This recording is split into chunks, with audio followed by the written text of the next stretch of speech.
Good morning. पिछले lesson में अपन ने डाइजेस्टिव सिस्टम का इंट्रोडक्शन के बारे में जानकारी ली थी। अ, आज डाइजेस्टिव सिस्टम है उसकी स्ट्रक्चर के बारे में हम जानकारी लेंगे।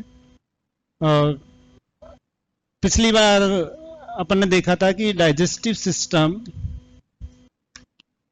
विभिन्न प्रकार के ऑर्गन से मिलकर बना हुआ होता है, जिसमें मुख्यतः उसको दो कैटेगरियों में डिवाइड किया गया है। एक आपने देखा था कि एलिमेंट्री कैनाल है, दूसरा पार्ट जो उसके डिवीजन में आएंगे वो है एक्सोक्राइन ग्लैंड्स। एक्सोक्राइन ग्लैंड्स, तो आज इन दोनों के बारे में अपन डिटेल से डिस्कस करेंगे कि एलिमेंट्री कैनाल किन किन ऑर्गन, ये दोनों मिलकर और इस सिस्टम का निर्माण करते हैं जिसमें कि फूड का डाइजेशन होता है। एलिमेंट्री कैनाल किस किस ऑर्गन से मिलकर बना हुआ है, डाइजेस्टिव ग्लैंड्स में कौन कौन सी ग्लैंड्स पाई जा रही है, मींस एक्सोक्राइन ग्लैंड्स कौन कौन सी है, उसके बारे में हम आज अध्ययन करेंगे। तो सबसे पहले हम डिस्कस करते हैं एलिमेंट्री कैनाल। एलिमेंट्री कैनाल के बारे में अगर देखें तो वो एक इस प्रकार की नलिका है जो बहुत सारे मॉडिफिकेशन के साथ माउथ से लेके और एनएस तक पूरी बॉडी की लंबाई में पाई जाती है।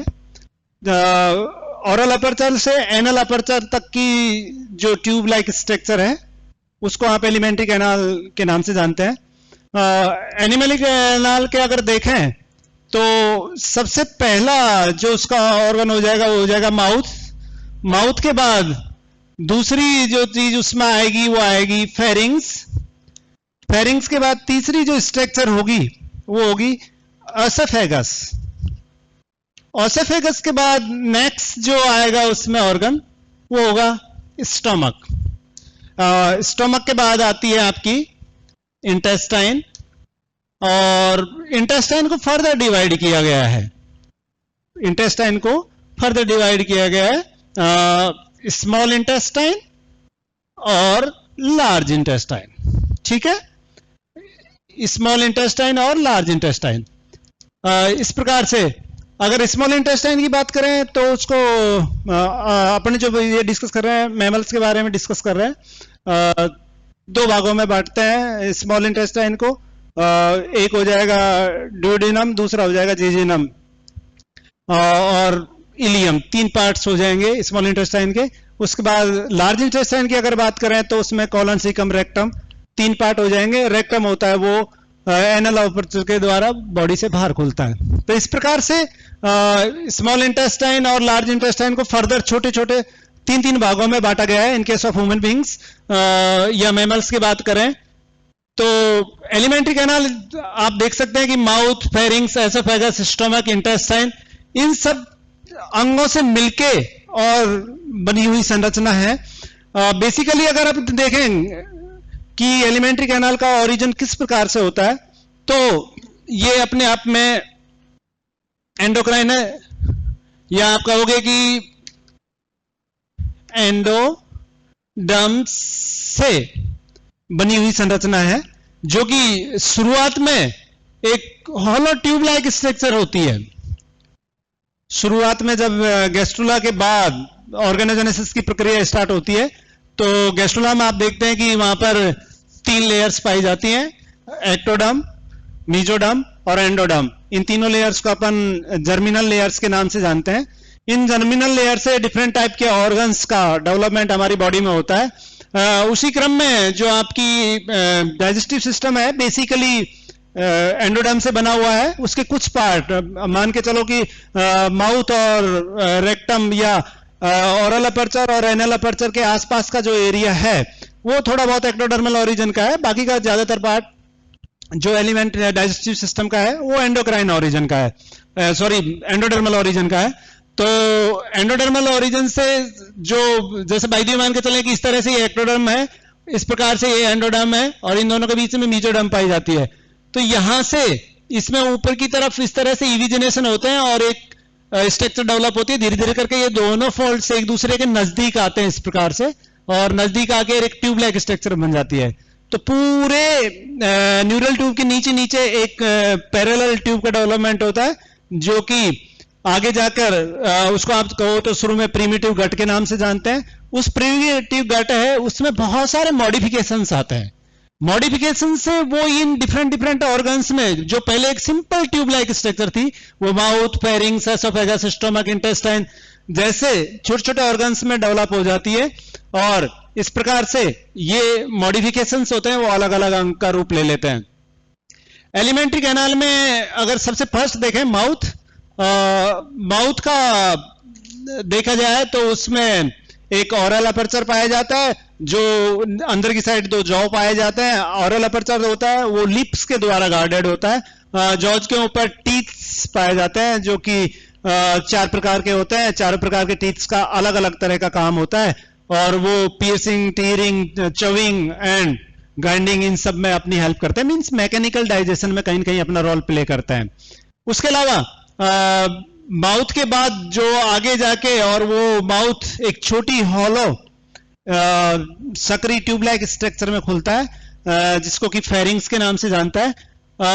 फेरिंग्स जो होती है, इसमें डाइजेशन कुछ नहीं होता, लेकिन ये माउथ और एसोफेगस के बीच में इन दोनों को जोड़ने का काम करती है। मींस माउथ का जो ओपनिंग होती है वो पीछे की तरफ फेरिंग्स में खुलती है। फेरिंग्स से आगे जाके एक बड़ी थोड़ी चौड़ी संरचना होती है, जो कि एसोफेगस के नाम से जानी जाती है, और एसोफेगस फेरिंग्स की तुलना में बहुत मस्कुलर होती है, और इसमें लॉन्गिट्यूडनल और सर्कुलर दोनों प्रकार की मसल्स वेल डेवलप्ड टाइप की पाई जाती हैं।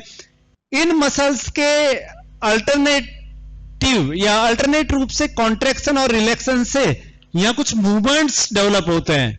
उन मूवमेंट्स की वजह से इसकी लेंथ और विड्थ, लंबाई और चौड़ाई दोनों में एकांतर क्रम में बदलाव आते रहते हैं, जिसकी वजह से ये एक जगह से सक्रिय हो जाती है, दूसरी जगह से चौड़ी हो जाती है, फिर यहां से चौड़ी हो जाएगी, फिर यहां से सक्रिय हो जाएगी। तो इस तरह से एक वेव सी डेवलप होती है मूवमेंट्स की, उसको पेरिस्टल्टिक मूवमेंट्स कहते हैं। उन मूवमेंट्स को पेरिस्टल्टिक मूवमेंट्स के नाम से जाना जाता है। पेरिस्टल्टिक मूवमेंट जो होता है, जो खाना आपने माउथ में खाया, चबाया, और उस खाने को आगे फेरिंग्स द्वारा एसोफेगस में ले जाया जाता है। एसोफेगस में उस खाने को आगे बढ़ाने के लिए ये मूवमेंट्स जिम्मेदार होते हैं।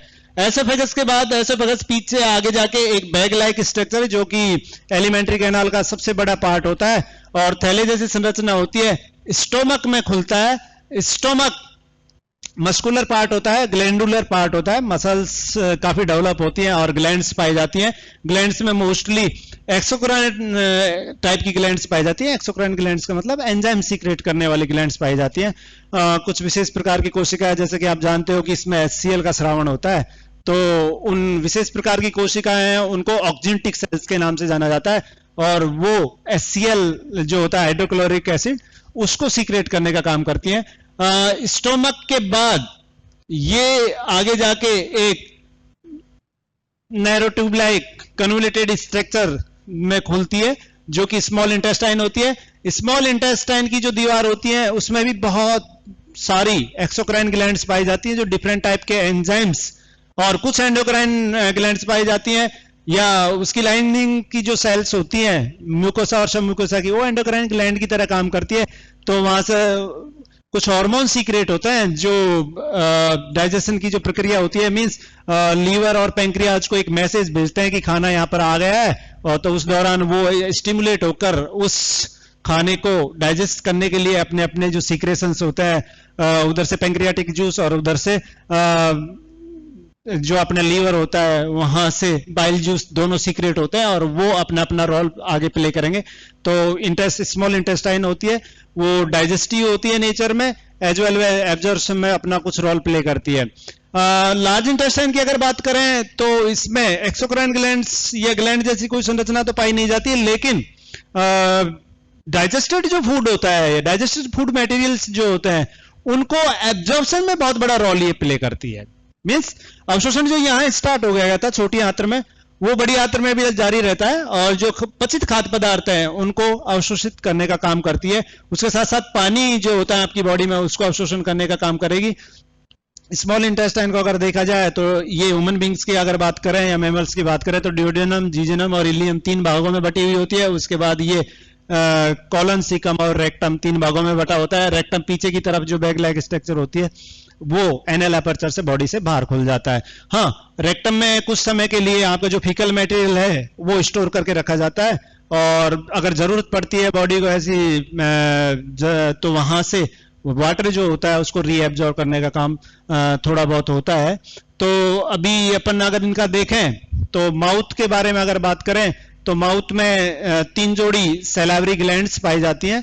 वो तीनों जोड़ी सैलाइवरी ग्लैंड्स सैलाइवा सीक्रेट करती हैं, सैलाइवा या लार, इसलिए उनको कहते हैं लार ग्रंथियां। लार ग्रंथियों से सीक्रेट होने वाला जो सैलाइवा होता है उसका पीएच वैल्यू 7.2 के आसपास का होता है, मतलब स्लाइटली एल्कलाई होता है, हल्का सा क्षारीय होता है। तो जो खाना आपने खाया है उस खाने को मैकेनिकली डाइजेस्ट करने का काम कौन करेगा? आपके जबड़े, आपके टीथ, और उसमें बहुत बड़ा रोल कौन प्ले करेगी? टंग। टंग क्या करती है? बार बार उसको खाने को ऐसे रोटेट करके और दाढ़ और दांत उनके नीचे ले जाने का काम करती है, जो मैस्टिकेशन में बहुत बड़ा रोल प्ले करती है। अब जब जब खाना आपका चबाते जाते हो उस दौरान सैलाइवरी ग्लैंड से सैलाइवा सीक्रेट होता है।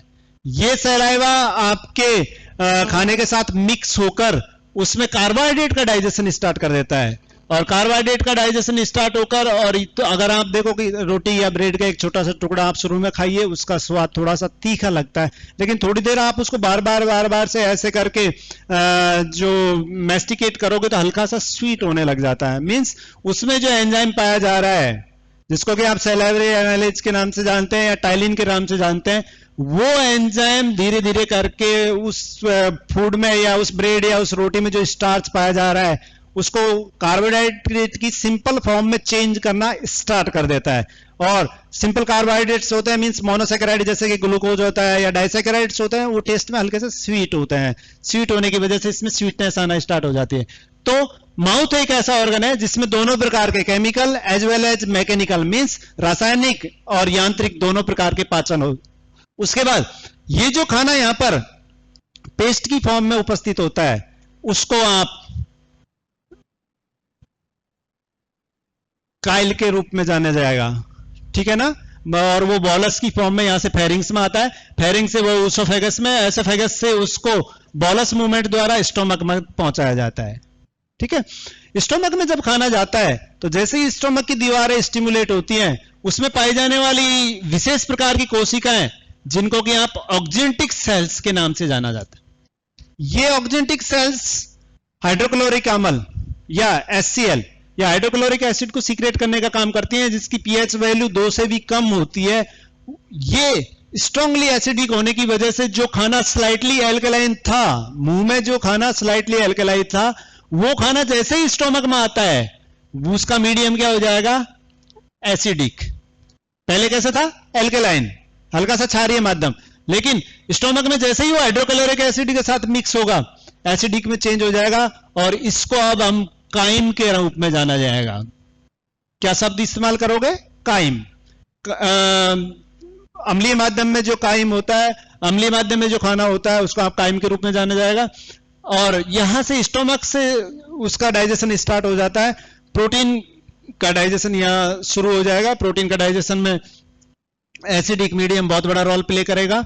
उसके बाद ये जैसे ही यहां से खाना सेमी डाइजेस्टेड फॉर्म में स्मॉल इंटेस्टाइन में, मींस डियोडिनम में एंटर करता है, तो वहां पर डियोडिनम की जो दीवार होती है उसमें पैंक्रियाटिक और बाइल दोनों डक्ट्स, मींस पैंक्रियाटिक जूस और बाइल जूस, जो कि लीवर से आने वाला बाइल जूस और पैंक्रिया से आने वाला पैंक्रियाटिक जूस, दोनों मिलकर जो खाना यहां पर एसिडिक मीडियम था उसको वापस अल्कलाइन मीडियम में चेंज कर देते हैं, क्योंकि उसमें कुछ इस तरह के मिनरल्स पाए जाते हैं जिसकी वजह से उसकी जो न्यूट्रलाइज करके और उसको वापस से बेसिक मीडियम में चेंज कर देंगे।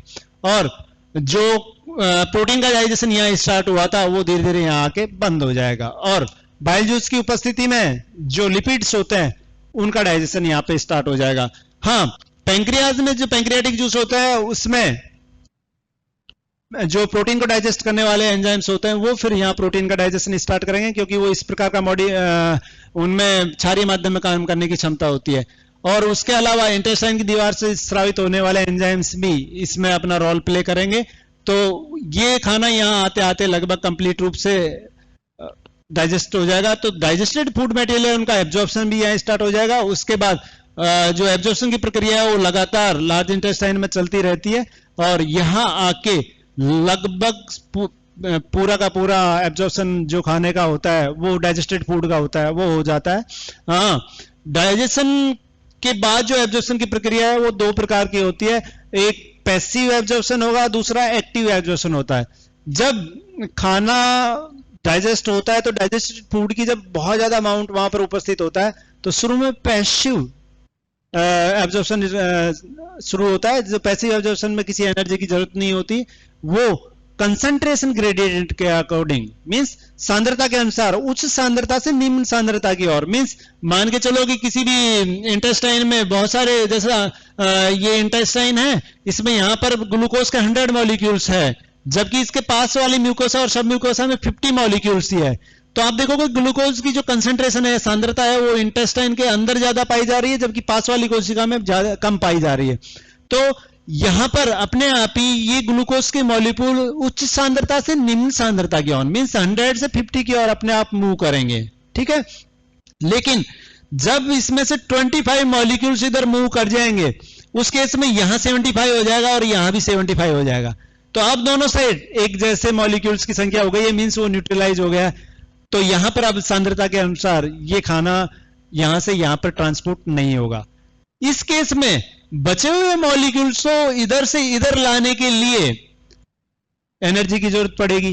एनर्जी डिपेंडेंट एब्जॉर्प्शन स्टार्ट होता है, जिसको कि एक्टिव एब्जॉर्प्शन के रूप में जाना जाता है, और वो सक्रिय अवशोषण से फिर ये पूरा डाइजेस्टेड फूड होता है वो यहां से एब्जॉर्ब कर लिया जाएगा, ठीक है।